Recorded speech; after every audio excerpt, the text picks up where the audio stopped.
नमस्कार भक्तों, आपका स्वागत है धार्मिक यादें चैनल पर। आइए शुरू करते हैं एक आध्यात्मिक सफ़र जय श्री श्याम के साथ। आज हम सुनेंगे सावन महीने की शिवरात्रि व्रत कथा। एक शिकारी था। वह शिकार करके अपने परिवार के साथ जीवन यापन करता था। एक बार जंगल में नदी किनारे शिकार करने के लिए वह बेलपत्र के पेड़ पर मचान बनाने लगा। उस बेल वृक्ष के नीचे एक शिवलिंग था जो पत्तों से ढक गया था। वह उस शिकारी को नहीं दिखा। रात होने वाली थी। उसे अभी तक कोई शिकार नहीं मिला था। वह नदी से पीने का पानी लेकर पेड़ पर चढ़ गया और शिकार का इंतजार करने लगा। एक हिरनी पानी पीने आई। शिकारी ने तुरंत धनुष से निशान साधा। इस हलचल में थोड़ा पानी शिवलिंग पर गिरा और कुछ बेल के पत्ते भी गिरे। अनजाने में ही शिव जी के पहले पहर की पूजा हो गई। हिरनी ने आवाज़ सुनकर देखा तो शिकारी दिखाई दिया। हिरनी ने डरते हुए कहा, मुझे मत मारो। शिकारी बोला कि उसका परिवार भूखा है। हिरनी ने कहा, मेरे बच्चे मेरे साथ में हैं, मैं इन्हें अपने स्वामी के पास छोड़कर वापस आती हूँ। शिकारी को विश्वास नहीं हुआ। हिरनी बोली, जिस प्रकार यह सच है कि धरती सत्य पे टिकी हुई है और समुंदर मर्यादा में रहता है तथा झरने से जल धारा नीचे की ओर गिरती है, उतना ही सच मैं बोल रही हूँ। मैं ज़रूर वापस आऊँगी। यह सुनकर शिकारी ने उसे जल्दी वापस आने का कहकर जाने दिया। थोड़ी देर बाद एक दूसरी हिरनी पानी पीने आई।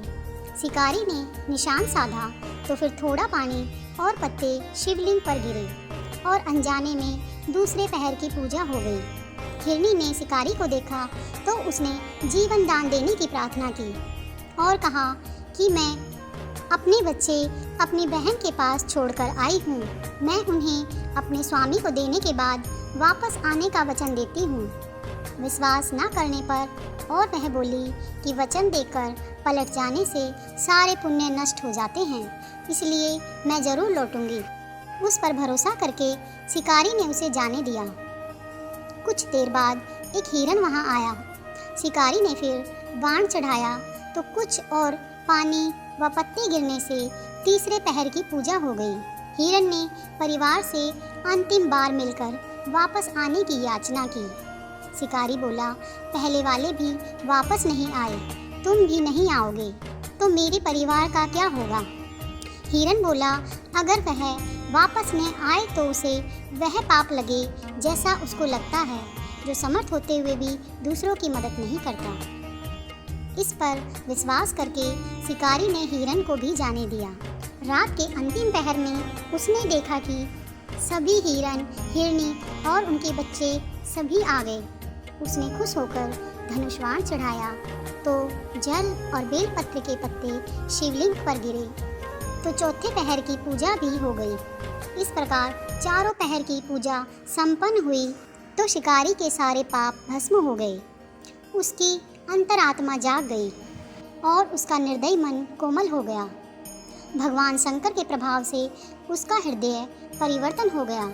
वह सोचने लगा कि वे पशु होकर भी परोपकार करना चाहते हैं और मैं मनुष्य होते हुए भी कुकृत्य करता हूँ। उसे बहुत ग्लानि हुई और उसने सभी हिरणों और उनके बच्चों को जाने दिया। शिकारी की आंखों में अश्रुधारा निकलने लगी जो शिवलिंग पर गिर रही थी। शिवजी बहुत प्रसन्न हुए। इस परोपकार और पूजा से भगवान शिव ने अति प्रसन्न होकर शिकारी को अपने दिव्य स्वरूप के दर्शन दिए और सुख समृद्धि का वरदान दिया। शिकारी और उसके परिवार को सुख और समृद्धि और मोक्ष की प्राप्ति हुई। इस प्रकार अनजाने में ही की गई पूजा से भी प्रसन्न होने वाले भोलेनाथ भगवान शिव शंकर हमेशा हम सभी के विचार और कर्म परोपकारी और उदार बनाए रखें। भगवान भोलेनाथ आपकी सभी मनोकामनाएं पूरी करें।